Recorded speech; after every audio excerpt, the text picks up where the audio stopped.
Hello and welcome to the weekly Dartcast. I'm Ben the Groper Roper and you're listening to my darting teammate Alex the Spectacle Wonder 131 Moss. 180! Hello and welcome to a new episode of the weekly Dartscast, sponsored by Dartwolf. I'm Alex Moss, and joining me as always, the darts statistician. He's certainly still the darts driver king after last week as well. It is Burton, DeWitt. How are you doing? Enjoying the weather getting a bit warmer here, although we're still having winter. It's just being saved for the weekends when when we would like it not to be winter, it is the winter. And then during the week, it's been lovely out. So I've been trying to get some runs in then. So I'm doing all right. How are you, Alex? Yeah, I'm doing all right, thank you. I think you can probably tell from my voice I've come back from the Circus Tavern with a bit of a sore throat and a cold, but we're going to power on, and we've got a busy week of darts to catch up on. We've got 3 guests coming up for you as well. We're going to hear from the newly crowned 2-time World Seniors champion, the all-time great Robert Thornton. Then we've got the pundit from the weekend at the World Seniors, Bobby George, coming back on the show. And later on as well, we'll be joined by another winner from the weekend, Ryan Searle, who won Saturday's Players' Championship, the first one of the season. So those 3 chats to come later on. But let's start the show with a look back at events in Purfleet last week. The World Seniors Championship, Robert Thornton, the all-time great Robert Thornton, goes back-to-back defending his World Seniors title, beating Richie Howson, one of the qualifiers, 5-2 in Sunday night's final at the Circus Tavern. What did you make of the Thorns' run to what is a 3rd title in just 4 TV events so far on this Seniors Tour? It was just really solid. His lowest average was 89.5 against Kevin Painter. He only dropped 3 sets the entire way, and he never really was in trouble. There were definitely, some moments where it could have gotten a little dicey. Painter should have won the first set of that semifinal. Howson easily could have won a couple more sets. That's one of those matches. We talked about it before the PDC World Championships. A 5-2 scoreline might seem one-sided, but it could just be a dart here and there from being 4-3 the other way. That really was the final, because there were a couple sets that went the distance, and Thornton won them, and Thornton hit at the right time pretty much every round. But he also was the best or the second best player.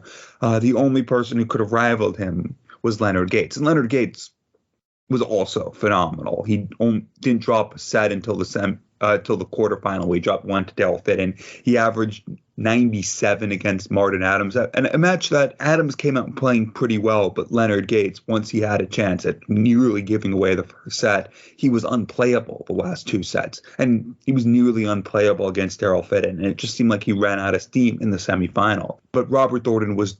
that's the only player that could have rivaled Robert Thornton for the best in the tournament. But look at the performances that aren't that far off from what, at least in the earlier rounds, from what Chris Dobie did to win the Masters. He averaged nearly 94 in the first round. He averaged a little over 90 over Scott Mitchell, and then he averaged nearly 99 in the quarterfinals before dropping down back to that 90-ish average for the semifinal and finals.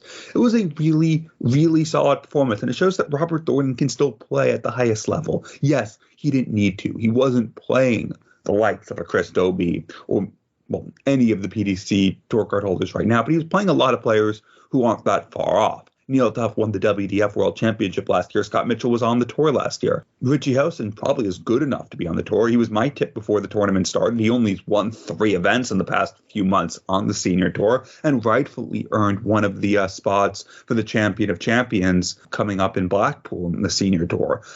Was one of the 2 wild cards because, he's established himself as one of the top players on the senior tour, even before this past weekend. But Robert Thornton beat them all. Clearly the man to beat. He's now won 3 of the 4 major championships, and he will, or at least should be, the favorite going forward. We talked about it last week.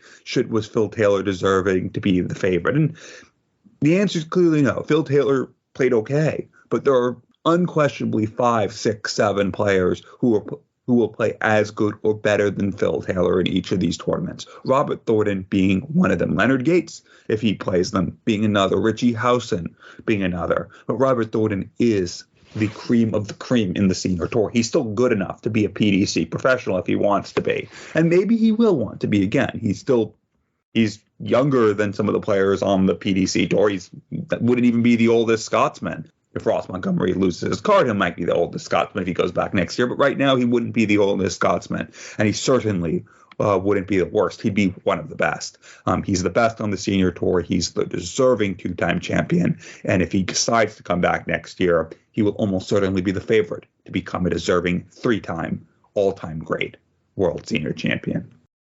Yeah, I can't really argue with that. And if we're going off the stats, then it was very similar to his run to the title 12 months ago. Like last year, made it to the final day without dropping a set. And like last year, dropped only 3 sets on that final day. Last year, it was 2 to Kevin Painter in the semi-finals, 1 to Martin Adams in the final. This time round, it was 1 to Neil Duff in the quarterfinals, 2 to Richie Howson in the final. And looking at the stats on Dart Connect's very close to tournament averages. Last year, 91.08. This year, a little bit better, 92.23. But he was also top of the 140s, top of the 180s, top of the first 9 average as well. And just looking at what he did during the week as well, and 30 of his 55 legs he won were in 15 darts or less. So when you're doing that for over 50% of the legs that you win in, averaging over the 100 mark in this field, it's going to take you very far. And I think the only difference this year was that he had his lucky teddy bear back with him, because he didn't bring that with him to the Circus Tavern last year, forgot to bring it with him, but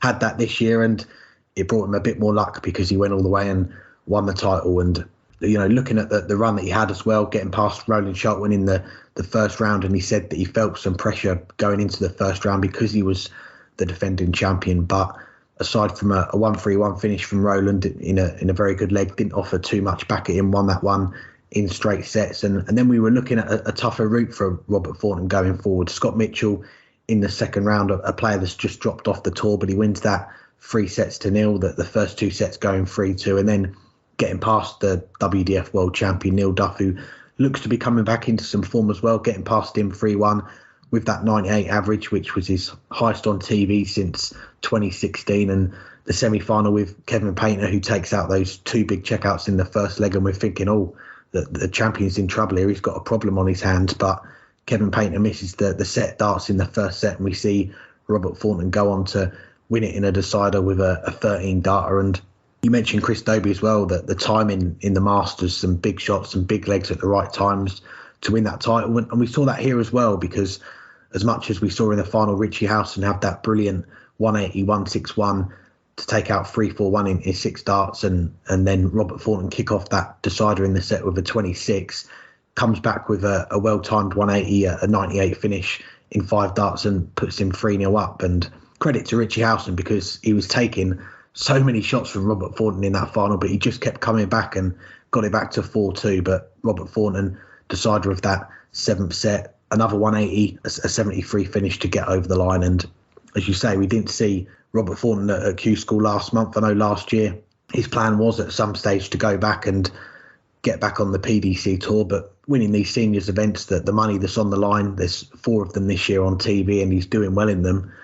You've got to imagine that he's going to stick with the seniors because there's much less travelling, that the prize money's pretty good. And, you know, he's a player that's been on tour for a long time, and he's coming towards the end of his career, but that the paydays in the seniors, they're there. And he said he wants to do a clean sweep of the events this year. He's got the first one of 2023 under his belt, and he's going to go into the rest of them, you've got to say, as the favourite. I don't think we're going to see Phil Taylor as the bookie's favourite for the next one now. Well, as you said, he's trying to get that clean sweep, 4 major television titles this year. That won't be the only thing on the calendar, at least in coming years, as during the finals, the chairman of World Senior Darts was talking to the television crew and mentioned that there's talk of branching out with events outside the UK. What do you see as the next steps for the World Seniors Tour? Yeah, that was interesting to listen to on the broadcast. Jason Francis, in between the semi-finals and the final, one of the big things he said was branching outside of the UK. And if this is to be a World Seniors Tour, you can't just have every event in the UK. You need to also look elsewhere. And I wonder where those next markets are going to be. Are they going to be looking at the Netherlands, Germany, or further afield, maybe to America or Canada or even Asia? But the plan seems to be to have some seniors events put on there, and working with other organisations, from what I can make out, to run essentially qualifiers to get into their TV events. So next year's World Championship, we could see qualifiers come from events held outside the UK, perhaps a Dutch qualifier or an American qualifier, and build it from there. But we are only in the second year of the World Seniors, and already you can see how much they've achieved. And as we mentioned on last week's show, I was there for the Thursday and Friday for the 4 first round sessions on my last trip to the Circus Tavern. That was for the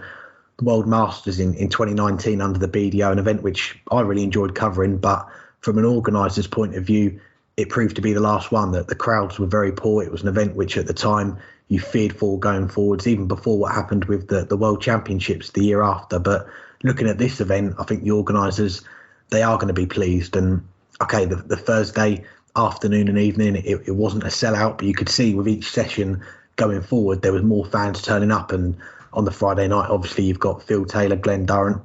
They shifted a lot of tickets and it was packed on that Friday night. And I think the World Seniors, they have got a good product on their hands. And this year, as we've mentioned, 4 events on TV. Some might say that's a little oversaturation. But on the other hand, if they want to grow the tour, the events this year on the floor, you want to get more players playing, grow that side of it, then they can't just be playing for one TV tournament a year. Otherwise, they might be looking elsewhere. So I think another thing as well is going to be the field for these events. How long the appeal of seeing players that get automatic invites each year but are not as competitive as others is, unfortunately for me, he is still the GOAT, but a sub 70 average from Coast on pay. Even he knows an invite to next year's World Championship, that is going to be up in the air right now, but we need to get that campaign started as soon as we can. But the field, it does need to evolve. There's going to be players dropping off the PDC tour in their 50s already, or who are going to turn 50 over the next few years, and you could see them having a go. Players chancing their arm. We just had Mark Dudbridge, who turned 50 last month. He got an invite. We could see John Henderson, Colin Lloyd, players like that who are close to the magic number. And I think overall how the field is put together for these events, how they branch out to other countries, get more countries involved, they're going to be, I think, the 2 most important factors for how this seniors progresses from here going onwards. Yeah, and starting on that point you said about changing up the field, I do agree, but there should always be a spot for at least a few true legends, because those are the players who are going to sell the tickets. And yeah, some of them are still up to scratch. Phil Taylor, he might not be the Phil Taylor of old, but he still plays at a level that is certainly watchable and certainly competitive. Some of the other older players, especially even older than Taylor, might not be, but they do get the bums in seats, and getting bums in seats is important, and because it's also going to get eyeballs on the television, and eyeballs on the television will bring in money. So it is finding a neat balance. I think last year the balance was a little out of whack, especially with only 24 spots, but with a couple of those players not playing this year. John Lowe, obviously, it was a one-off for him last year. So a couple of the less competitive players stepping aside this year led to, I think, an overall more competitive field and more players who were up to scratch. And I think that's where you want to be going forward, having 4 or so true legends who are there because they earned it over their career, but most of the field being players up to scratch. I think, as I said, they did a good job of it this year. As far as where they go from here, one thing I didn't say in the introduction to the question, they also mentioned that they don't want the tour to get like PDC level or WDF level, where there's an event every weekend. And that makes sense because these players have already done that. They're playing the senior tour because they don't want to be traveling the country, traveling the world if they go international, like they're saying they're going to, every week playing events. They, these are players who, especially some of these legends, are playing more exhibitions than anything else. But it's still nice to have a tournament to play, to get that competitive spirit going against their peers, and maybe win a little money on the side. So keeping it to about 10 weekends a year makes sense. And that would be, there's 4 televised events. That leaves 6 weekends to have other events over the course of the year. And you can put together a pretty nice tour. Whether that's all in the UK or not, well, that's where the next step goes. And I do like the idea that there will be senior events in other places. Now, right now, if you look at, especially at the top level, there were more darts. Darts was bigger in the UK than anywhere else for a very long time. Yes, there were, if you look at the early lakesides, there were players from particularly Sweden and some of the other Nordic countries, and occasionally some players from mainland Europe, but there wasn't as much darts. The darts boomed took off in the Netherlands with Raymond van Barneveld in the 90s, and it took off even later in some other countries. And that will limit the number of available senior players who are up to scratch in all those countries. But having some events, even if they're just regional, to determine some regional qualifiers, I think is a good thing. And there are players missing from this, some names that darts fans would recognize that maybe we are still up to scratch and are good enough to play in this tournament. If there were events going on in other places in the world, maybe some of them would qualify through. Obviously, Australia has always had a very good dart scene. The US and Canada was very involved in, well, I mean, still is, but less so playing in the UK now, but has always had a lot of players playing. So there is room for these events to take place and maybe to determine some qualifiers for the World Seniors and other major events going forward. I don't think it's realistic to expect that most of the senior players will travel halfway around the world. Maybe they'll travel to Europe, but not halfway around the world for just regular senior tour events. But that's okay. And that's also what they are expecting. If they're trying to find people who are willing to organize the events around the world under the auspices of World Senior Darts, then that's perfect. And they don't have to expect or even encourage all the top players to go. Maybe some of them will. And there is something to be said, especially if you're able to get some of the flag bearers to go. I mean, going back 15 years ago, Robert Thornton did travel around the world. He played in events in Australia and the US when he first came over to the PDC, and he wasn't the only one. But it's less expected that they would do it now. I like that idea. I like what the World Senior Tour is doing. I think it's coming together well. I know I had a lot of criticisms and questions about it last year. I still have some question marks about where it goes from here, but it seems like they have found or are finding that right balance that will make this tour work without it being complete overkill and without it just becoming just a one-off exhibition like, well, I'll admit I thought it would become. Well, let's hear from a player that's certainly enjoying the World Seniors Tour. He is now a two-time back-to-back World Seniors champion. Here's our chat with the all-time great, Robert Thornton. I'm pleased to say I'm joined by the newly crowned two-time World Seniors champion, Robert Thornton. Thanks for the time, Robert. How are you doing? Yeah, I'm all right, mate. That's no problem.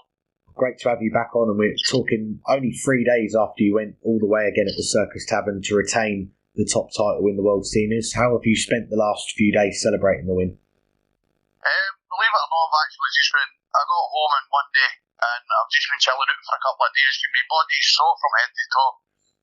Well, it seems to be a tradition now on this show. Each February we'll watch the World Seniors Championship and we'll have you back on as a guest after you win it. Can we pencil you in for another chat in February 2024? Well, let's hope so, mate. Fingers crossed. You've hardly put a foot wrong so far in these World Seniors events since they started last year. The only title you didn't win was the World Masters, losing to David Cameron early on, who went on to win the title. How did you reflect on that game? Well, to be honest, I made a mistake. I don't usually watch my opponent's game, but I watched his game. And he played steady, and I thought, well, if I go up and I play my darts, I can beat him. But it was on me. I took him too lightly then, and I won't do that to another player again. After that game, did you sense that David could go all the way? Did you watch much of the rest of the tournament? Yeah, to be honest with you, if you watch him, he was probably the steadiest player in the tournament, and he did well getting over the line. Do you know what I mean? The occasion could have got to him, but he didn't let it, and he just kept going. Well, that was in May of last year. 2 months later, we had the World Seniors match play and some close games all the way through on your run to the title. None closer than against Phil Taylor in the final, who was 8-6 up before you come back to win it 12-10. So what did that win mean to you?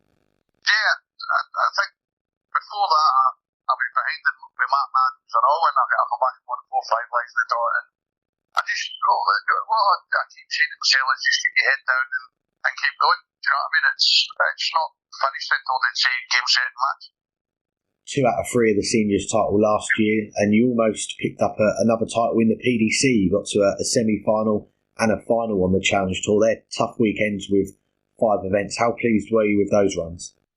Yeah, it just shows that I can still throw darts with them, and I could pull out the results, and Well, I'm quite happy doing what I'm doing, and it's less hassle, to be honest with you. Fair enough. And a lot of people, they believe you can still do some damage on the Pro Tour. I'm sure you believe the same, but in January we didn't see you at Q School. Was that in order to focus on the World Seniors this year? Yeah, I believe I can still play against them, but yeah, I want to concentrate on the seniors this year, and I want to come back and defend the titles I've got, and hopefully win another one or two. Well, we'll see what the year brings. You're having a lot of success in the seniors. You mentioned before about there's less travelling to do, but the rewards, they're still there in these TV events. Do you think you'll ever try and get back your tour card, or is it never say never? I would never say never. I mean, I'll maybe give it a chance. And the next year, I'll see how we go on this year and see how we go on. And I'll consider it, but I can't see me doing it next year, because if I win it, I want to go back and defend the seniors again and see how we go on after that. Yeah, you've got the hat-trick to go for next year. Well, heading into this World Seniors Championship, you'd played in the Modus League in early January. How important was it to get that match practice in ahead of the tournament last week? It was absolutely great. I mean, you do need it. You do need match practice going into one of these kind of tournaments. If you've not got match practice, then you're going to flag.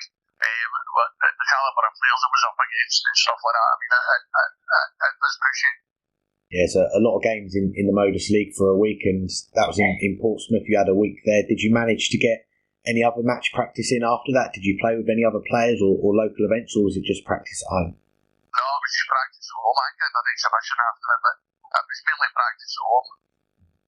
So how were you feeling then making your way to Purfleet last week? In one of your interviews, you said you felt a bit more pressure in the first round as the defending champion, but were you confident of performing as well as you did the year before?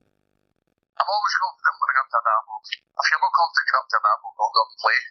But yeah, I mean, there was a little bit more pressure on me because I was defending champion. I just wanted to make a good show, do you know what I mean? And it just so happened I won it. Well, it was very similar to last year. You didn't drop a set before the Sunday. You only lost 3 sets all tournament. Your average this year, 92 compared to 91 last year. But one of the differences we noticed this year was that you had the lucky teddy back with you on stage. You remembered to pack it in the suitcase this time. Yeah, I remember to back in the suitcase this time, and I came across it the other day and I thought, right, it's going to be top pocket, I'll sit it on the table when I'm playing. Glad to hear. Well, the highlight performance from the week, the quarterfinals against Neil Duff, the 98 average, your highest in a match on TV since 2016. When you play that well, how much confidence did you take from that game? You've got to take a lot of confidence when you're playing like that, you know what I mean? But to be honest with you, I mean, I come off and I says, I didn't think it was that great. And they says, are you joking? It's a 98 average. And sometimes when you're in the middle of a game, you don't think you're doing well. And then other times you can't throw a wrong dart, you know what I mean? Just chuck it and it goes in. You come back for the evening session, you get past Kevin Painter in the semi-finals, and it's a short break before going back for the final. How were the energy levels going into that final? Because you said you'd had an early start on the Sunday, being woken up with a phone call from your family. Yeah, I mean, my daughter phoned me at 9 o'clock saying she was 2 hours away, and that kind of surprised me, but I was already away anyway. I'd been up here at 7 o'clock. But going into semi-final, I had more adrenaline, but going into the final there was a little bit more fatigue. But you've got to try and put that in the back of your mind and keep going the best you can.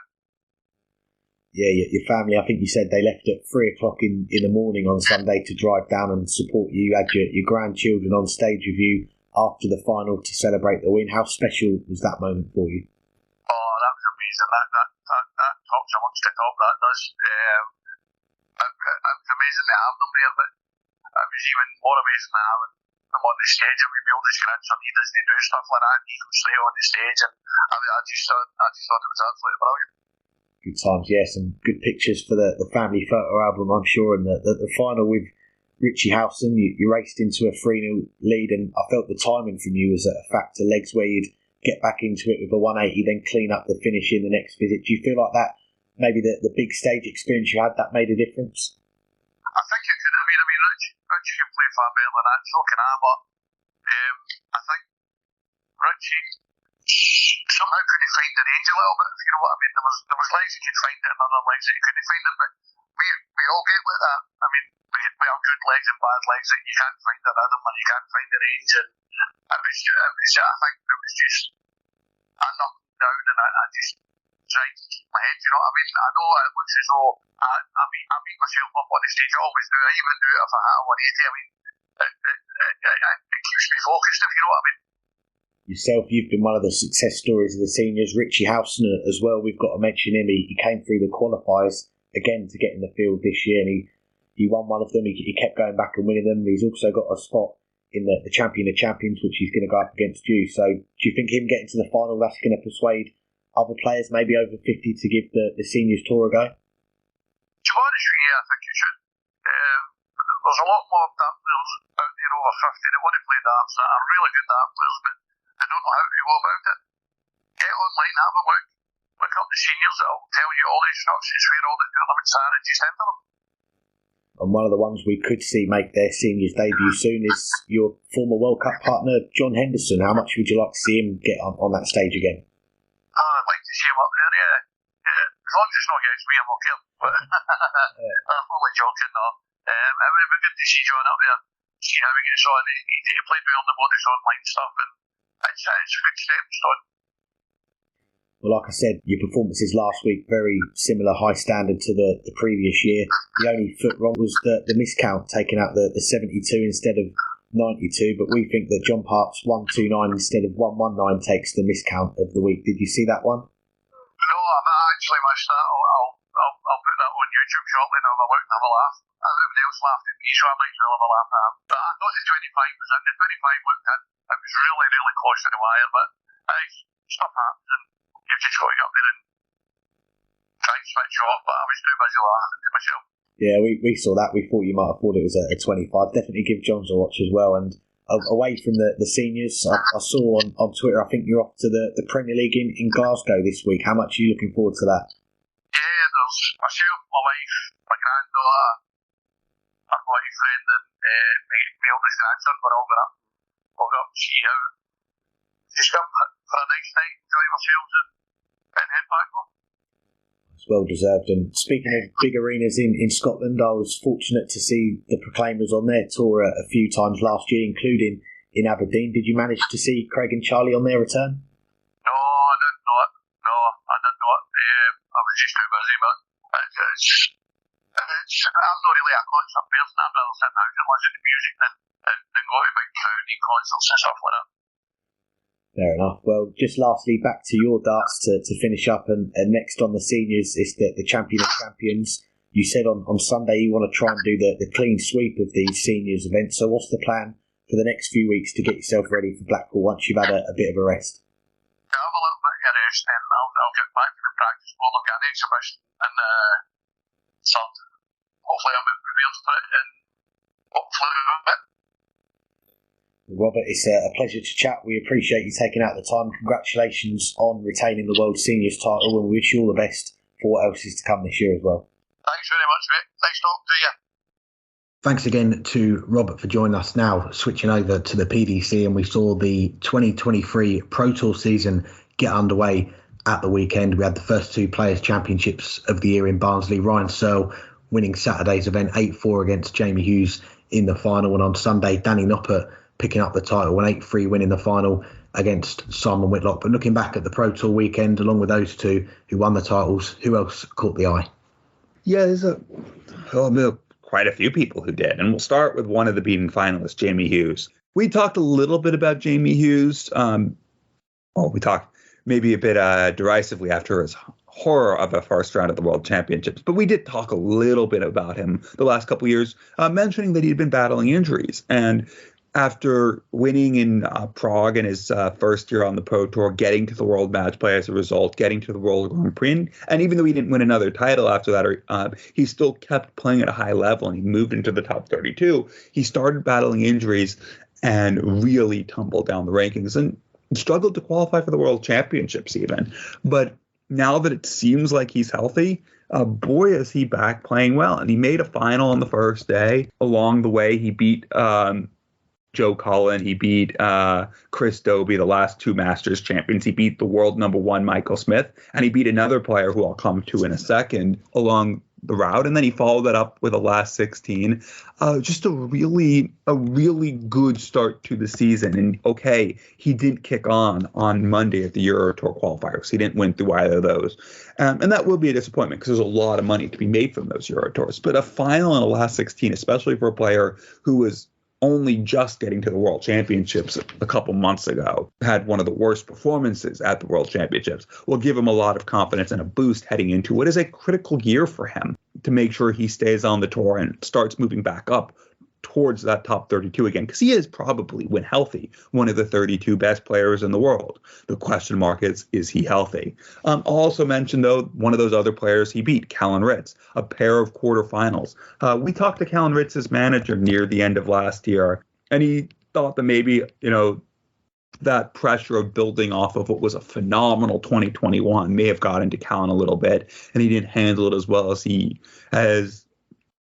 Callan would have wanted to, but he was starting to find his game at the back end of the year, and it showed because he had that pair of quarterfinals. He went out to Jamie Hughes on the Saturday. That's not a bad loss to have. He only made the final. And he went out to Danny Noppert on the Sunday. That's not a bad loss to have. He only went on and won the title. Like Hughes didn't kick on Monday at the Euro Tour qualifiers, and again, that's big because of the prize money on store at the Euro Tour, but a pair of quarterfinals. He was doing them for fun 2 years ago. Maybe he's back doing that again, and again gives him something to build. And I'll mention a few other names. Raymond van Barneveld went out on the last 64 the first day, but followed it up with a last 16 on the Sunday, going out to Simon Whitlock, the eventual runner-up, and he followed it up with a pair of qualifications on Monday. Bradley Brooks as well, a last 16 on the Saturday, went out to Rob Cross on the Sunday. Didn't play his best, but again, a pair of double qualifications. And now that Bradley Brooks is back on the tour, that's a great start to the year to be in both those Euro Tours. Also mentioned Richard Veenstra, last 32 on the Saturday, but a quarterfinal in his second PDC Pro Tour event on the Sunday before going up to the runner-up Simon Whitlock. And he followed that up by winning through the first qualifier to the Euro Tour on Monday. And finally, Vladimir Anderson only won 2,000 pounds last year. He's already matched that this year with even though that's only 3 wins, a board final on a last 64. Again, that matches what he did last year, and it only took him 2 events to do it, but couldn't surpass it on Monday, did not qualify for either Euro Tour. Yeah, some great picks there, and the 2 winners, they definitely deserve some plaudits. Ryan Searle, the winner on Saturday, 4 titles for him, 1 in each of the last 4 years. And I wonder, by the time we get to the end of this year, how many players are going to be able to say that they've won a senior PDC title 4 years running. I'd imagine it'd be around a dozen or so. So he's in that list of players. Danny Noppert, also a 4th title for him, and he won his first in 2018. Then he waited 4 years to get his second at the UK Open, and that's now 3 in the last 12 months for him. And the 2 players that lost in the finals, you mentioned them, and for Jamie Hughes, a first final since 2019, and someone that I've said for a long time, he's got so much talent, and perhaps now he's had that drop down in the rankings, we are going to see him maybe be more of an underrated player. Started the season down in 56th in the rankings. He's now up to number 51, but he's still a much better player than that. And the run to the final on Saturday, it has put him into the spots for the match play. And I know it's still a very long way off at the moment, but you go back to 2019, 2020, he was almost in all of the TV ranking events, 6 out of 7 every year for those 2 years before dropping off. And it's well documented the injury problems that he had, having surgery, and it's taken him a while to get back. But the last time we saw him was at Ali Pali, a game which I'm sure he's tried to erase from his memory as quickly as possible, averaging under 80 and going out in the first round. But he has had a lot of time to dwell on that, because from the World Championship to these first lot of Pro Tours, it is a big break, but seems to be moving in the right direction now. And Sunday's beaten finalist Simon Whitlock, it wouldn't have ended a trophy drought as long as Jamie Hughes is, because we've seen Simon is a reigning World Cup champion, but as far as floor events, he's not had a run like this in a Players' Championship for a while. Going back to 2017 was his last final, and when you're outside the Pro Tour top 16, you're only qualifying for 4 out of the 13 Euro Tours like he did last year, then you do need that floor form and results to be better. And we saw last year him drop out of the top 32. He was unseeded at Ali Pali, and a lot of that was down to missing some of these big events, because you go back to 2020. He had a great year getting to the quarterfinals of the match play, semi-finals of the Grand Prix, and another deep run in the Grand Slam. But he only made the Grand Slam out of those 3 events. But a good start to the year for him, getting to a final. And you mentioned some of the new tour card holders, Richard Vainstra. We finally get to see him with a tour card, and he has a deep run. Another of the new tour card holders, Dylan Slevin, who our colleague Matthew Kiernan spoke to on the show recently, getting to a semi-final in his first Players' Championship on Saturday. And just a couple others to give a mention to, and coming from the Euro Tour qualifiers on Monday, and they've moved from the Friday to the Monday. I don't think we've discussed that too much in detail, but it definitely helps Chris Dobey not having to play Premier League on Thursday, then the qualifiers on the Friday. But there was quite a few players that managed to win through both of the qualifiers, and one of them that I'll give a mention to is James Wade, because he's got the UK Open defence of his prize money from 2 years ago coming up very soon, and a player that we could see start to drop down the rankings, but getting into those Euro Tours, getting that stage experience because he's not in the Premier League this year. Maybe that's going to be what helps him push forward this year and stop that slide down the rankings that could happen if he has another year like he did last year. Well, we'll have to see, as it's only the first weekend, but a lot to build off of from that. And now we'll move on to our second interview on this week's show, and it's with the 2-time Lakeside finalist, Bobby George. I'm pleased to say I'm joined by the pundit from the World Seniors, Bobby George. Thanks for the time, Bobby. How you doing? I'm still here, Alex. Still here, son. Glad to hear it. Well, let's just start with the weekend just gone. We had the second World Seniors Championship. Robert Thornton defending his title. What did you make of his run to becoming a back-to-back World Seniors champion now? Well, last year he played fantastic darts. He won 2 out of 3 last year. And coming back to defend the World Championship is tough to do. But I talk to him every morning when he has breakfast and that. And he said, well, I'm going to win it, but I want the title still. I thought, well, great, let's see how you play. Well, he started off where he left off. That's the thing. How he left off last year, he started the first round the same.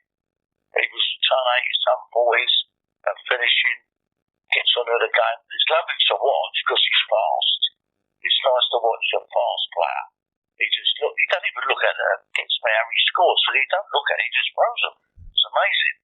And I thought he played very well. I'm not only him, I thought most of them played really, really good darts. It was quite, I was amazed at the standard and the ton 80s they hit. That's what got me.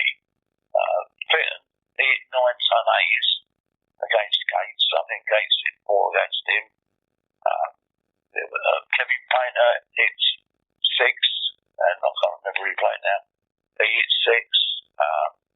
And then Robert Thornton in the final, he hit 880s, a 171 and a 174. And Richie hit 5 or 6. It was amazing how many ton 8s they hit in that short format. They played really good, not just the winner and the runner-up, but all of them. That Gates was amazing. Leonard Gates. I've never seen him play before. He was a baseball player, I think. And the way he finished, I thought, the way he finished, they say he couldn't count very good, but he wasn't there to count. He was there to throw darts. But he took his time, checked the score, and it didn't even seem like he was aiming. He was going out big shots and bullseye double 16, like in sec, bang, bang. Lovely to watch. Great dart player he is as well. But Kevin Painter played very good. Wouldn't get a big excited, he doesn't know. Keith Bella, he played up a bit in the first round, I thought, with all the short over the balls. There's no need for that. I don't know any other dart player, professional, who uses chalk like that. And it can, I've played it loads of times, and it doesn't bother me, but I don't like chalk on the hands when I take the darts out. Makes them slippery. I think he went over the top with the chalk. And you don't need to do that. Second round, he played that well. He started well when he got to the third set. But, no, he shouldn't have done what he done, I don't think. Got a bit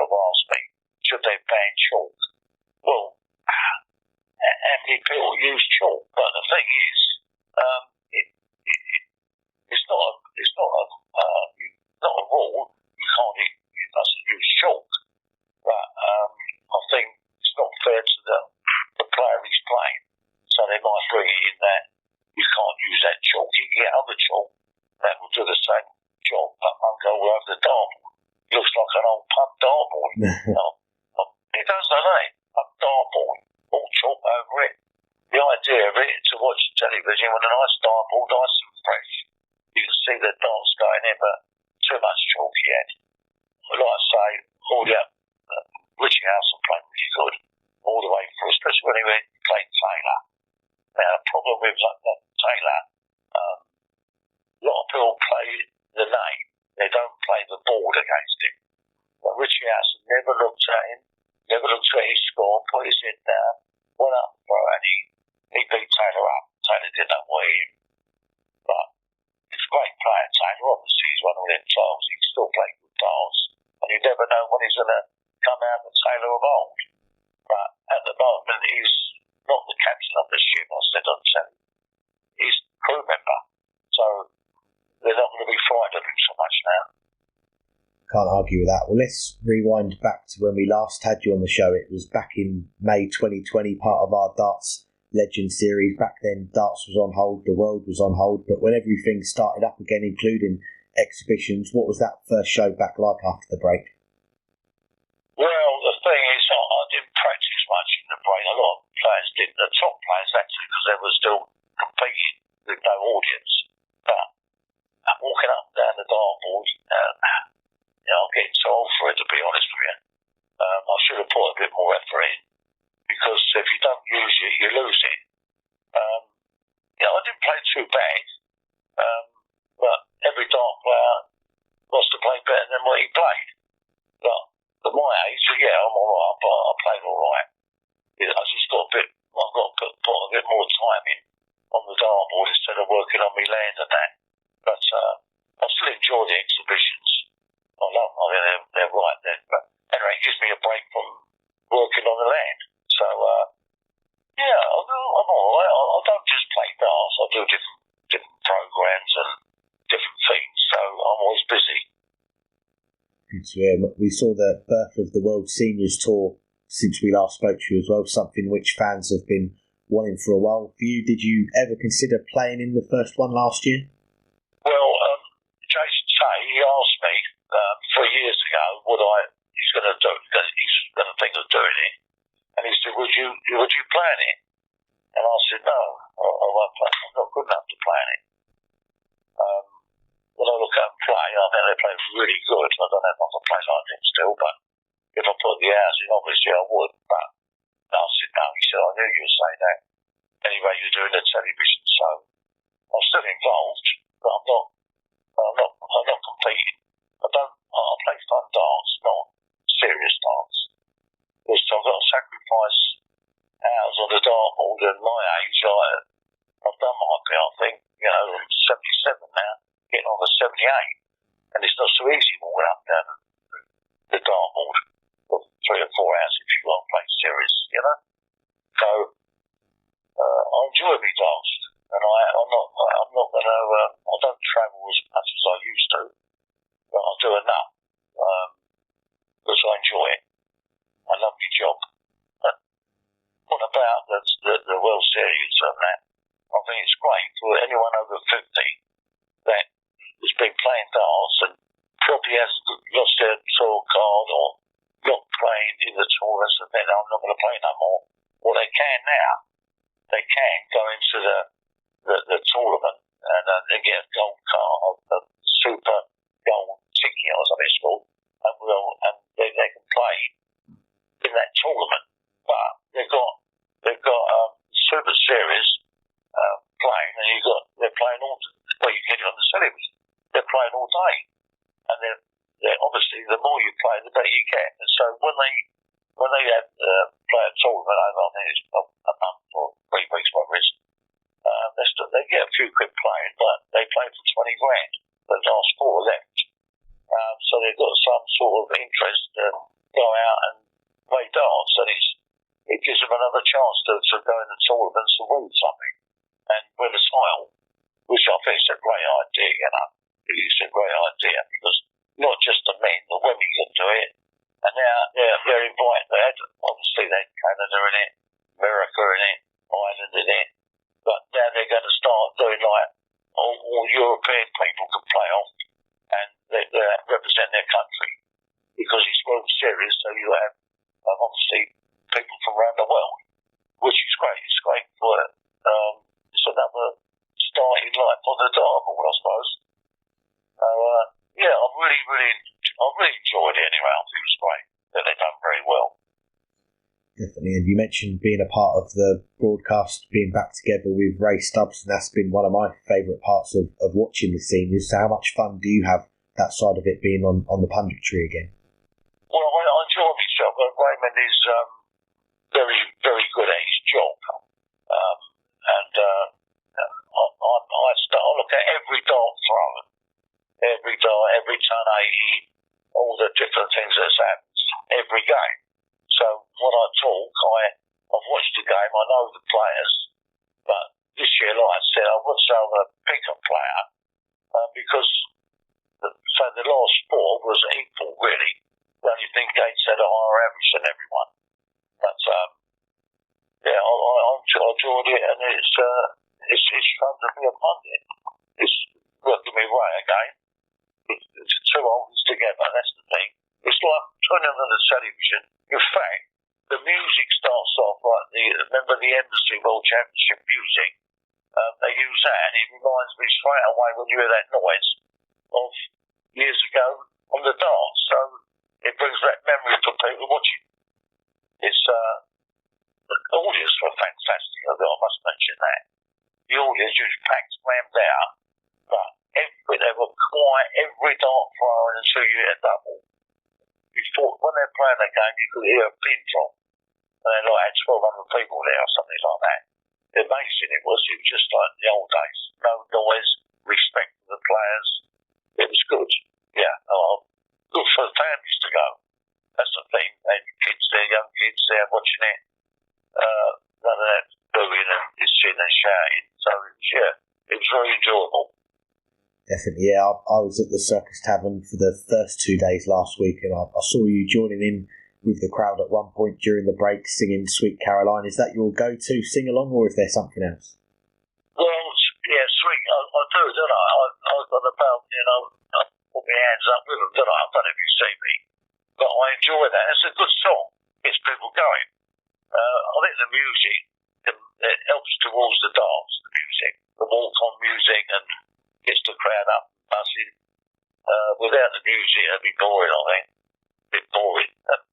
Away from the seniors, we see you sometimes talking about events in the PDC, congratulating Michael Smith, Chris Dobie on their recent titles, and I've got to ask you about that 9-dart leg from the World Championship final. What was your reaction when you saw that?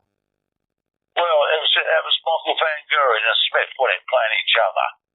And 180, 180, and then 180, 180, and then Michael missed 12 to the 9-darter, and Smith would have done the 9-darter, which is unusual to see that. It's a great game. That was a bit different in darts because they both could have hit a 180, but the other one would have had a chance. But actually, Michael had a chance first to do it. You mentioned as well, we've got the Champion of Champions. That's the next seniors event coming up in Blackpool next month. 4 events on TV. And for our listeners, they'll want to know, will you and Ray be involved in all the seniors events on TV this year? Yeah, me and Ray are doing them. Yeah, doing them all. So, yeah, me and Raymond's still doing it. So, he hasn't got sacked yet. Put it that way. Great news. And lastly, I remember watching Ray hands over to you sign off the broadcast with a message to the viewers. So can you sign off this interview with a message to our listeners? Yes. Goodbye, and may the darts be with you. Very nice, Bobby. Always a pleasure to chat. We appreciate you taking out the time and keep up the great work you're doing with the World Seniors, and we wish you all the best for the rest of the year. That's a pleasure, Alex. Be lucky and be safe. Cheers. Thanks to Bobby for joining us this week. Now, moving on it is time for our Premier League picks. Night 3 at the OVO Hydro in Glasgow. Night 3 of 17, including the playoffs, as the Premier League season still in its early stages, but a little less early than it was just a week ago. First matchup, it is Nathan Aspinall, who is currently in that last playoff spot, but again, early days. Part of a 4-way tie, but on tiebreakers, he's currently in the last spot, and he's going against Michael Van Gogh, the many, many times Premier League champion. How do you see this one?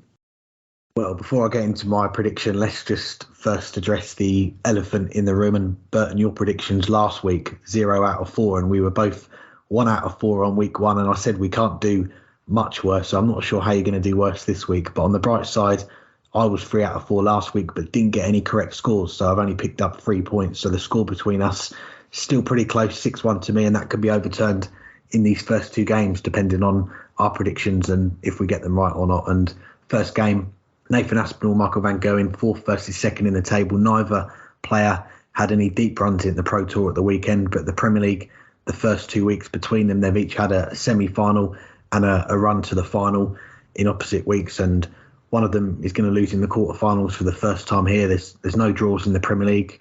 Michael Van Gogh, and he's won the last 5 meetings, some very close games. That the match play quarterfinals last year, that the World Grand Prix final ended up being very close, but both of those games, MVG raced into a big lead, and it's easy to say Nathan Aspinall, he can't afford a slow start here. He needs to stick with Michael, but I think we're going to see MVG win this one. I'm going to go 6-3 to the Green Man.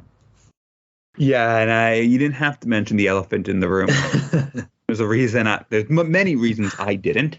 One of them because I didn't actually know the exact score. I knew how many I got. I didn't know how many you got. But thanks for mentioning that. As far as this week, as Alex will have now made you guys all know, you should ignore everything I'm going to say for the next 5 minutes. Not that you don't ignore everything I say for the entire show anyway, but more than ever, you really should ignore everything I'm about to say. I'm going to go Michael Van Gogh. I'm just going to go with the bookie's favorite and all these because I need some points. There's no logic behind my picks this week. There's obviously no logic behind them last week. I went 0 for 4. There was very little logic the week before that.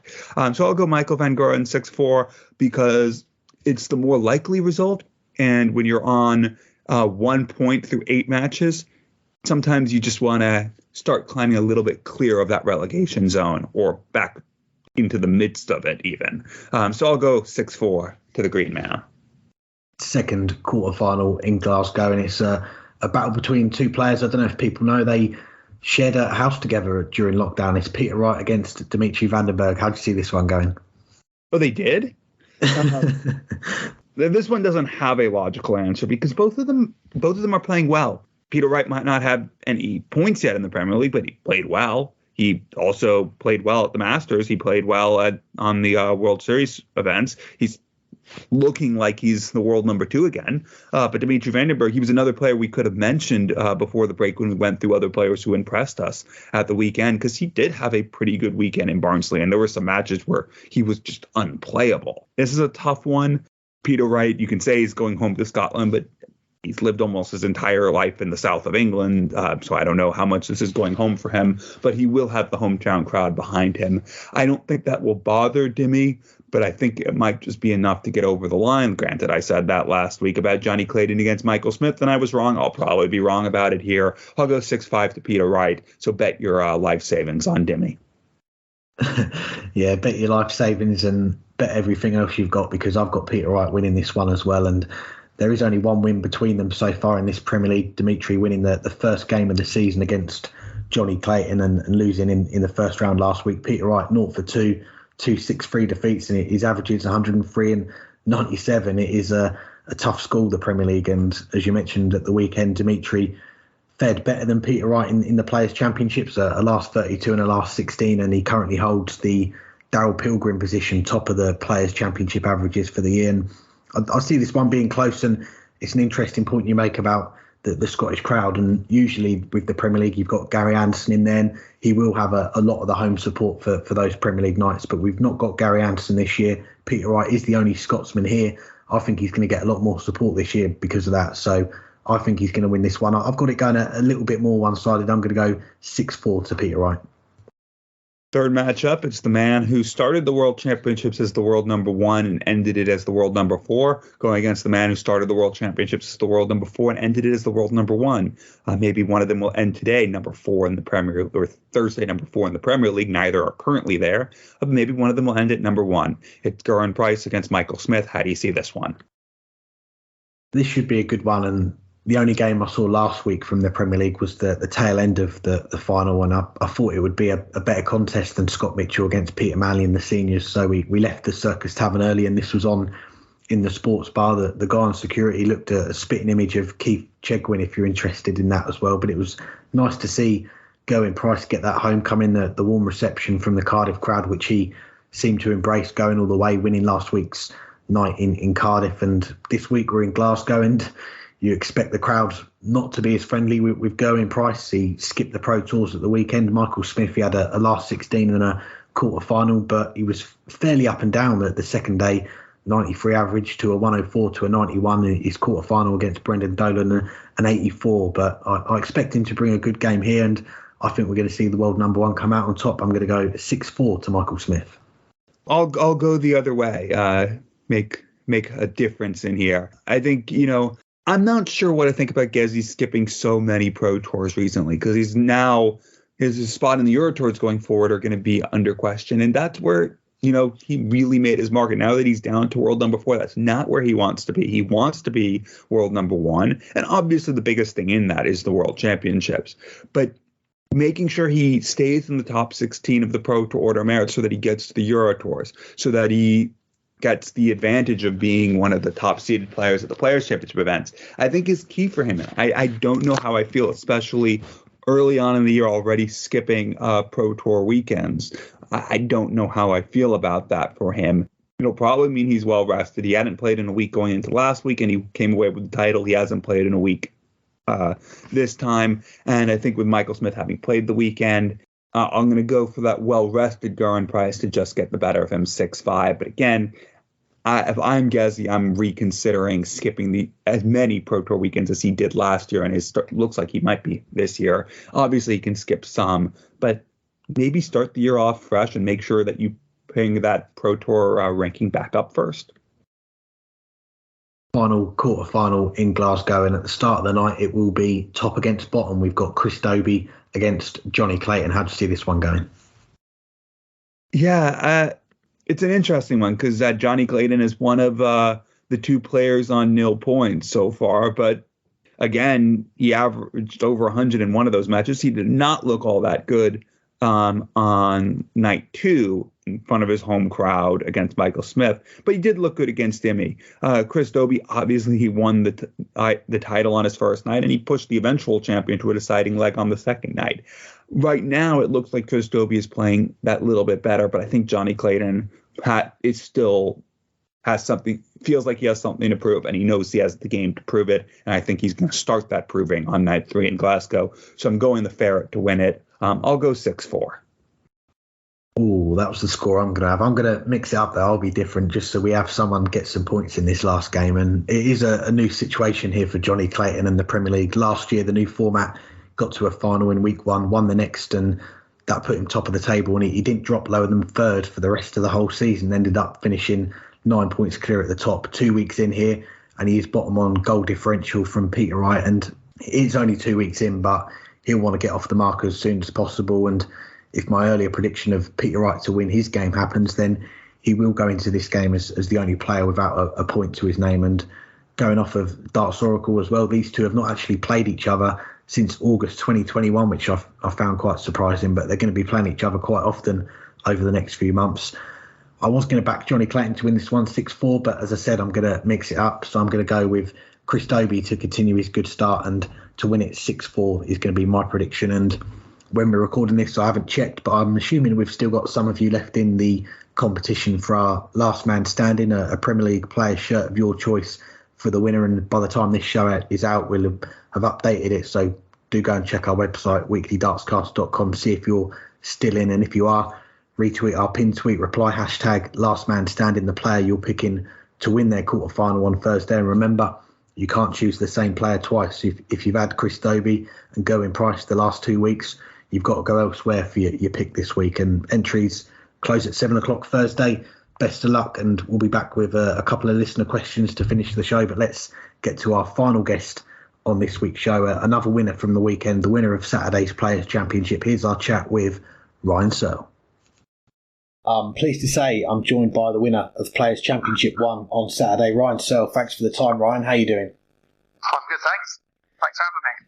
Thanks for joining us, and let's start by touching on that win at the weekend, your 4th Pro Tour title in as many years. And I just mentioned off air we had you on a few years ago. Do you still get the same buzz when you win these titles on the floor against the world's best players?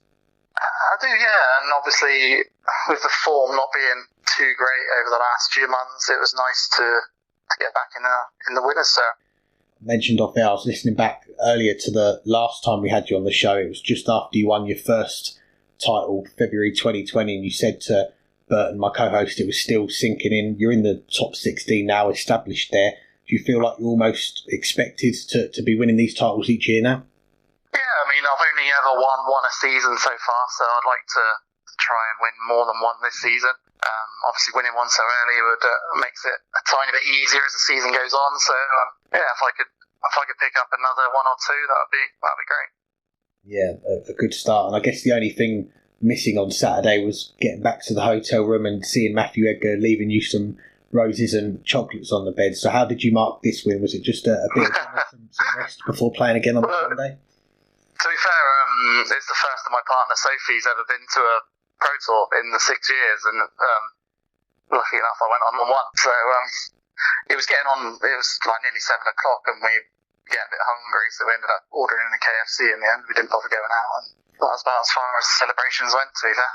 Happy days. Well, there's a lot to cover from the last 3 years. We'll touch on your rise to becoming a regular now on TV. You've made your debuts in the Match Play, the Grand Prix, European Championship, the Masters, and just looking back at last year, you played in all of the TV ranking events. How have you found that transition to playing more on TV? Yeah, I feel like I'm more used to TV cameras now, and yeah, it's just something that's nice to feel a bit more comfortable with rather than nervy, you know. So I think the European tours, it was the first time last season that I was in all the European tour events, and when I first joined the PDC, I wanted to be in every single one.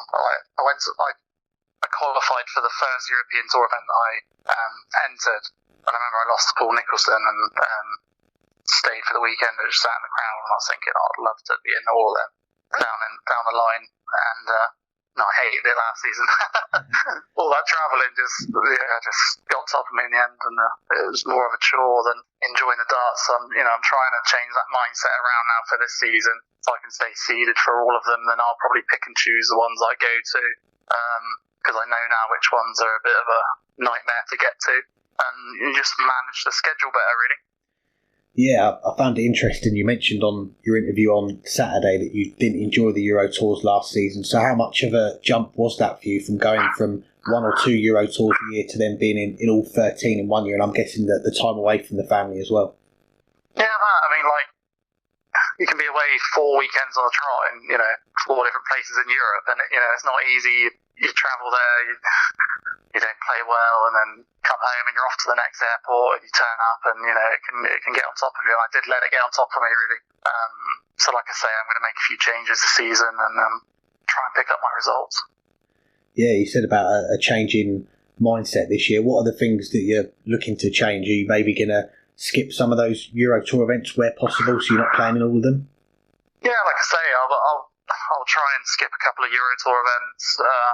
Last season I missed 3 Pro Tour weekends just because they were at awkward times, and to be fair, I think 2 of them were in Germany, and 1 was in between 2 Euro Tour events, so I'd have had to have gone to the Euro Tour, been home for 1 or 2 days, straight to Barnsley, home for a day, off to the airport, and so I just skipped it in the middle. But yeah, it's just managing the schedule better, really. No, that's fair enough. Well, one of your best runs to date came at the end of 2021, the run to the final of the Players' Championship finals, getting past Brendan Dolan in the semi-finals. What was that experience like then, going back on the stage and playing in your first major final? Yeah, that was insane. I've said to a few people that just the atmosphere playing a semi-final of a major tournament just felt different. I don't know, just a massive amount of pressure, and it's something that obviously I've learned from going forward. And obviously to play in the final and lose by the odd leg was a little bit gutting, but I think obviously like I said in my interviews afterwards, I think the right player won that final. But that experience is something I'll never forget.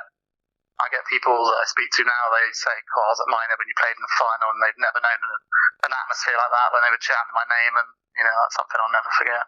Yeah, it was such a close final going all the way to a decider, and when you hit that 1-7-7 to lead a double, you see Peter stepping up for the 62. What is going through your head? Did you have that feeling he was going to hit it, or were you hoping you might have put enough pressure on to get a chance? Yeah, afterwards he seems to think he didn't really know what I scored and what I had left, so he was probably oblivious to what I had just left, really, so that probably helped him, but he nearly missed a single 20, didn't he, on that shot to leave the double 16, and that's what players like him do. They hit that double when it's needed, and that's what he did. Well, from one Scottish world champion to another, Gary Anderson, a player that you've been practicing quite a bit with recently. You said in your interview on Saturday, since the World Championship, it has been 2 sessions a week with Gary. Do you feel like already that's paying off with the title at the weekend? Yeah, I think so, but like I said in that interview, Gary's been absolutely battering me, so I didn't really know where I was as far as my standard, really. But also in the same aspect, like I said in that interview as well, that when you play against the standard that Gary does in practice, and the way he has been playing after Christmas, you play against people and it just feels a bit easier, so those sessions have definitely been paying off. Yeah, we can see that, and we saw for him as well at the Masters with that big average that he has, and you see a lot of players on the tour during the events, but is Gary has he got the best practice game you've come across? Oh, 100%, yeah, 100%. I can't get close to him some nights, just can't get close, and I don't feel like I'm playing that bad either. He's just his timing, even his finishing as well, has just been unbelievable. I was expecting him to do a little bit better at the weekend, to be fair, but he's got plenty of time. He's just sort of getting back into practicing, and looking forward to what he can do for the rest of the season as well. Well, back to you, and from the chat that you had with Burton a few years ago, you said that you'd look at his ranking tables that he'd post back in the day, and you knew you had £8,000 from making the final with the first Pro Tour last year dropping off. So how closely do you look at the rankings to help you maybe set goals during the season?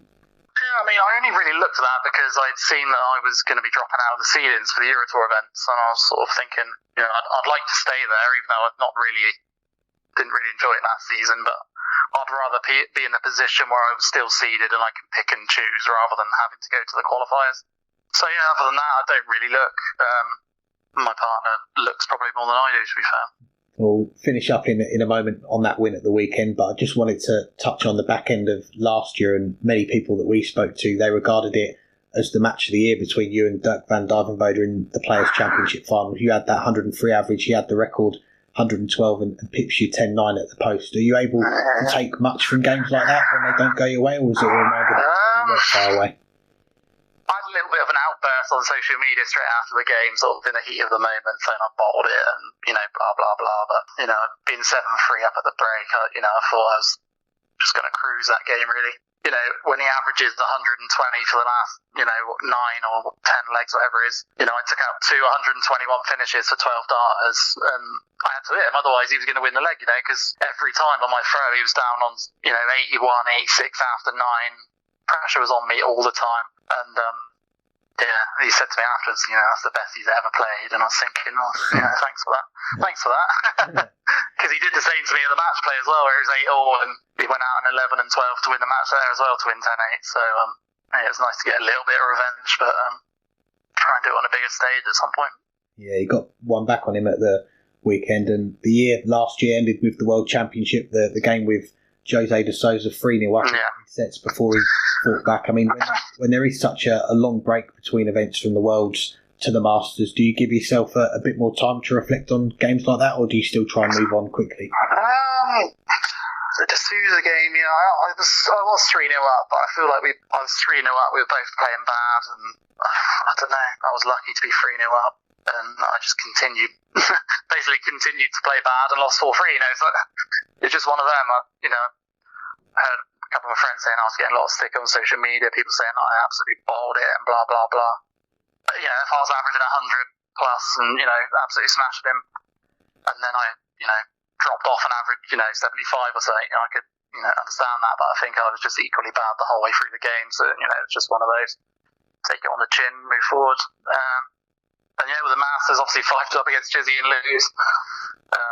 We had a laugh at that the weekend. Obviously, that was the first time I've seen him since the Masters. And he came over and congratulated me for winning Saturday. And he said, "Oh, you didn't have anyone take any 1-6-1s out against you, did you?" And I thought I'd had a laugh. And that's that. It's just a game of darts at the end of the day. And I feel like I've got a lot more in the tank to prove to myself going forward. And just see where it takes me.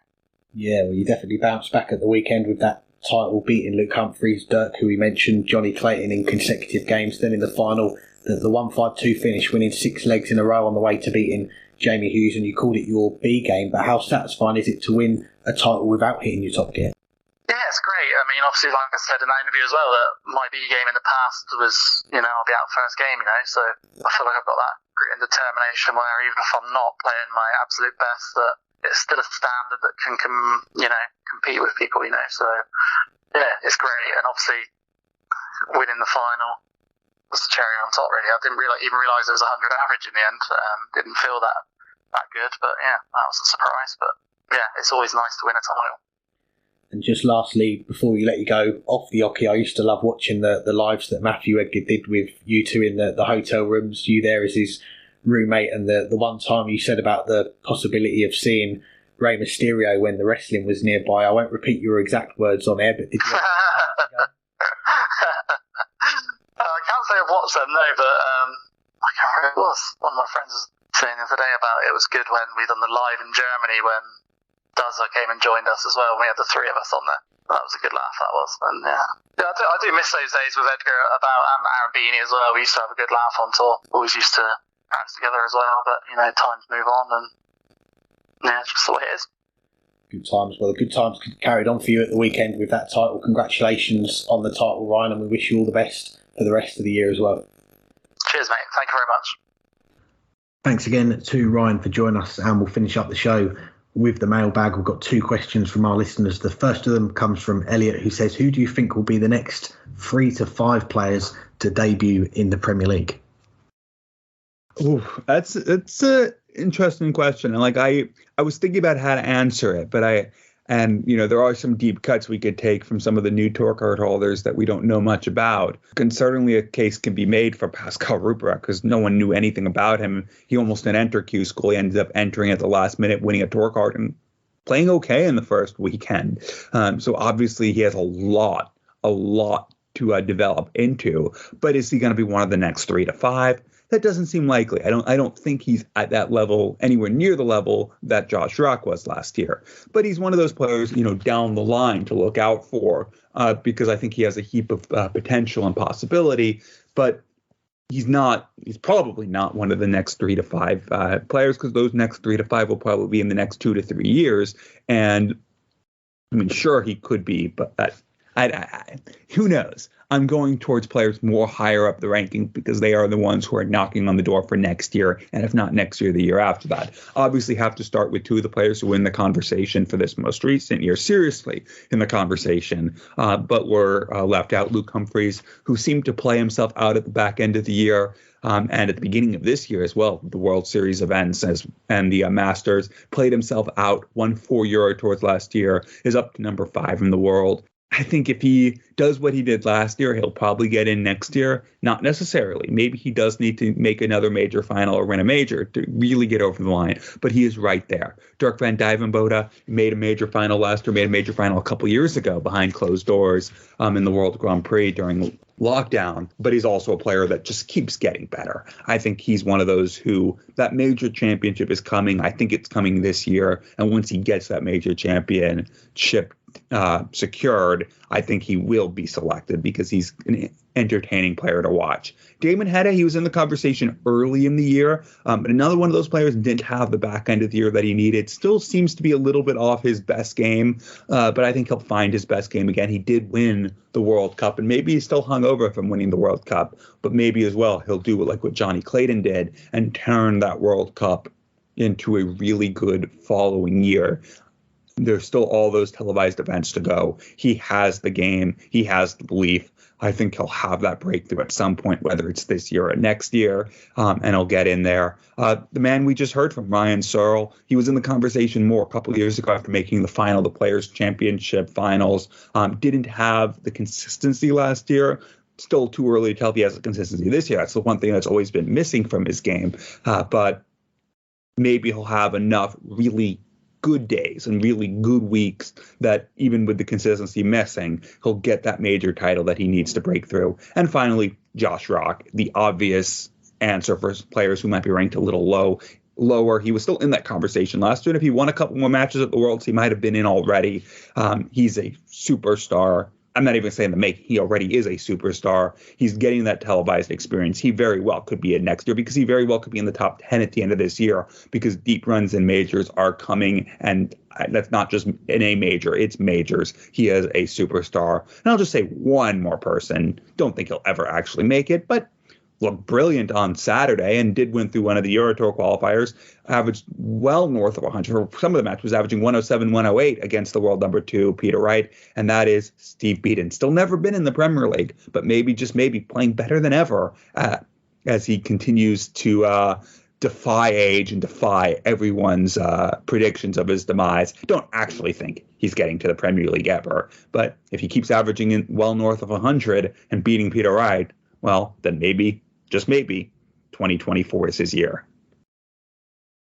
That would be scenes, and I think, Dan Dawson, you've been getting into his dreams. I think having Steve Beaton in the Premier League, throw Andrew Gilden in there as well. And it is a good question. I think we had it held over from last week's show, and I assume we're talking players that this would be their full debuts, because we have seen players get in the Premier League as contenders and challengers. And it's hard because we've now got an 8-player lineup in the Premier League, and it is getting more and more difficult to break in. As we saw this year, there was major winners that missed out, and who knows, we might get a change in the format next year. Matt Porter, the PDC chief exec, he's not ruled it out. He said the Premier League is a tournament which is always evolving. The format is never going to stay the same forever, which I think bodes well, because we could see the number of players picked increase again, which I don't think too many fans would complain about. I think people would like to see more players in the Premier League, and I think it would increase the eyes on the product as well, because you're not seeing the same 8 players each week. But that's a discussion for another day. My 3 to 5 players, my first pick was going to be Luke Humphries as number 1, the world number 5 at the moment. I think that as soon as he gets to a few major finals in one year or wins a major, that's going to be him in the Premier League for the following year. I think he's very close. My number 2, I'll go with Dirk van Dijvenbode. I think he is a player that as soon as he gets that major title, that's tick the box. He's going to be in the Premier League because, as you say, he's an entertaining player to watch. And my 3 other players, Josh Rock, he's got to be there as a player that's in contention, even though he is a little low down in the rankings. This is only his 2nd year on the tour, but he's a player that was spoken about potentially being in the Premier League this year. And if he can carry on the way he's going, start having them deep runs on the TV, like you mentioned, and really start to climb those rankings, he'll be someone that's going to be very close. And a player that missed out this year, he's a major winner, Ross Smith.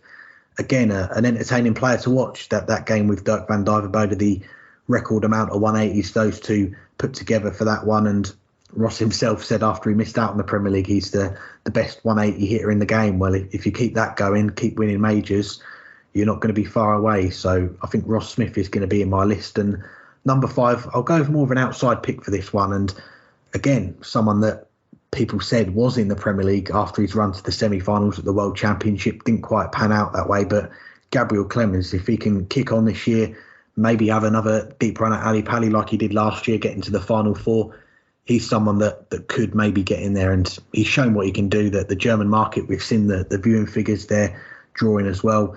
I think if he can have a good year, then maybe the PDC will look at him as someone from another country that's getting those big numbers to get involved as well. And then lastly, this question comes from Tristan, and I have a feeling we might be in agreement on at least half the answer, but we'll see. What player surprised you most at the weekend at the Circus Tavern in the World Seniors Championship, and what would you nominate as the checkout of the tournament? Oh, yeah, another good one. A player that surprised me the most, I've got to go with Mark Durbridge for that, because he finished up 5th in the overall tournament averages, 88.74. His first 9 average was the third best of everyone in the tournament, 97.06. He made the quarterfinals on his debut, and I remember watching his walk on Friday night against Glendoran, and him walking past, and I had to check on my phone his Wikipedia page to see if he was 50, but turned 50 in January, only 4 weeks ago, and a former world finalist, a former match play finalist, and when he dropped off the tour, won a couple of challenge tours in 2017 that got him back on the tour. And since he lost his tour card, we've not seen much of him in recent years. We know he still plays at a local level. I think he's been on the Modus League at one point as well, but watching his throw on Friday night, or Q action as I like to call it now, it was lovely to watch, and he beat Glendoran in straight sets. And as I mentioned off air, nice to have a brief chat with Glenn after the game. He had some nice words to say about our show, and we appreciate that, Glenn. But with Mark Durbridge, from that first game, he looked like someone that could go on a deep run, and he got past Terry Jenkins 3-1 in the second round. Him and Kevin Painter served up a really entertaining quarterfinal, finished up 9-all in legs, but 3-1 in sets to Kevin Painter, who after losing that first set 3-0, won the next 3 sets all 3-2. And yeah, Mark Durbridge, someone that I wasn't really sure what we were going to see from him in the World Seniors, but just from that weekend alone, he's someone that if he carries on, he's going to be a threat for these titles, I think. And as far as checkouts, John Park's 129 when he wanted 119. You've got Robert Thornton taking out 72 when he wanted 92. Those miscounts, they've got to be up there. But no, there were some brilliant checkouts all week, and I must admit I missed the play on Saturday, but on the Sunday, Kevin Painter, he could have had a highlight reel of his own. He had a 151, a 167, a 134. Leonard Gates, he had a skin-saving 146 in his semi-final against Richie Howson, and Richie in that final, as we mentioned earlier, the 161 after getting the 180. But let's not forget the 96 finish that Ko Stompe had in the first leg of the last set with John Part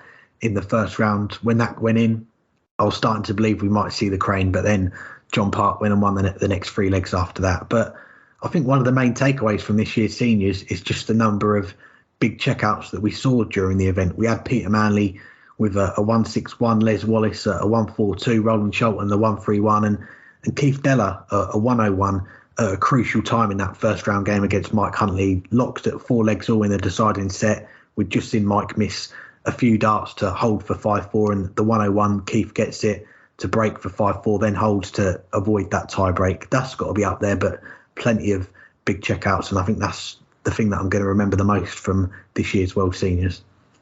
Well, you did mention the one I was going to say for the best checkout. It was Peter Manley's 161, just because, well, I mean, who doesn't love Peter Manley, and who doesn't love Peter Manley getting a 161, especially when, he's obviously not at his best. He's one of those players who was there to put bums in seats, like I said earlier in the show, but at least for 3 darts, he looked every bit the player that, well, once won the Las Vegas Desert Classic and made 3 world finals. Yes, it was only 3 darts, and that's why he went out convincingly in the first round. But it was, I think, the checkout of the tournament, just for the fact that it was Peter Manley. But, there were some other really good ones. You mentioned that 146 from Leonard Gates. Had Gates come back in that match from that point and won, I think that would have been the checkout of the tournament, because it did look like it might be that turning point, because in the next leg against the darts, seemed like he was going to turn it around. He had a 180 in his second visit that leg,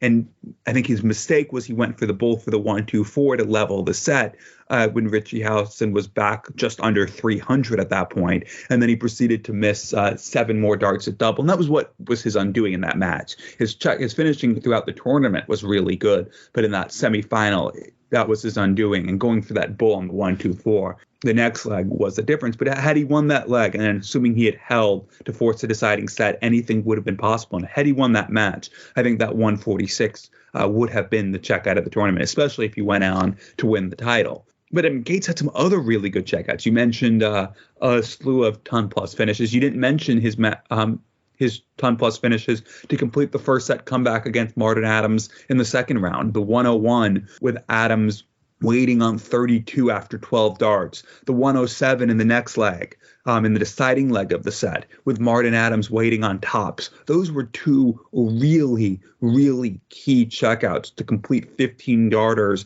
to save and then to win the set. And he later had a 1-2-2 that he didn't need to have in the final set of the match. But those two big, that 107, that 101, if those didn't go, we probably weren't talking at all about Leonard Gates this weekend, because Adams would have won that set, and maybe Adams would have ended up running away with that match. We know he's a really good front runner unless he gets up 6-0 in a world final. I think those were also really big checkouts from Gates, but you mentioned a bunch of the other really big ones. As far as who surprised me most, well, I think we had the same person. I was wrong on which half we would agree on for this question, but I think we'll have to agree for Mark Dudbridge. Just really consistent across the three matches and just really good. And his timing was a little off against Kevin Painter, and that ended up being the difference in that quarterfinal. That match easily could have been 3-1 the other way, but for a first appearance in the World Seniors, it was a very, very good showing from Flash and something to build on entering other TV events. And he certainly will be one of the favorites to win through that qualifier for the Champion of Champions next month. And the way he played, if he gets through that, I would pick him to beat Phil Taylor. I'd pick him to have every chance in any tournament going forward the rest of the year, assuming he builds off this, and I think he will. Anything else for this week? A few things just to say. A big thank you to our guests for joining us, to Ryan, to Robert, to Bobby. Thanks to all three of them for taking the time to come on the show. Thanks to our sponsor, Dartwolf. If you want more Dynamite Darts content, head on over to dartwolf.tv. Give Dartwolf a follow on Twitter as well, at Dartwolf180. Don't forget our Premier League last man standing competition. If you're still in it, we might even get a winner this week, so make sure you enter if you're still involved in that. And a shout out to a few of our listeners as well. I got to chat to Warren Allsworth, one of our long-time listeners of the show, and I'll forgive him for being a John Park fan, but nice to meet him. And also to Stuart Longster, who I met at Lakeside last year. Saw him at the tavern again last week. A big darts fan, nice to chat with him, and kindly bought me a beer as well as I was off duty at the tavern. So we've officially made it now that we've had one of our listeners buy one of us a beer. So thank you to Stuart. Thank you to all of our listeners who continue to support the show, and we'll be back next week. But until then, enjoy the darts. Yeah, I hate to break it to you, but at the UK Open in 2019, one of our listeners bought me a drink.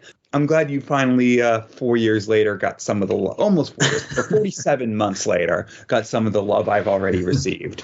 But no, we do appreciate it. We don't expect our listeners to buy us drinks, but we will never, unless we have to drive right after it, we'll almost never turn down that drink offer. But thank you to all of our listeners, whether you bought us a drink or not. Yeah, well, the season's now underway. More Pro Tours, more Euro Tour qualifiers this upcoming weekend. Later in the month, of course, there'll be Women's Series and then the UK Open at the end of the month, beginning of March. More World Senior stuff coming up as well. Euro Tour is only a month away. The first one in Germany. So much to look forward to. Season 2023 is truly well off and going. But yeah, let's see. Enjoy it. Hang tight for now and then enjoy the darts.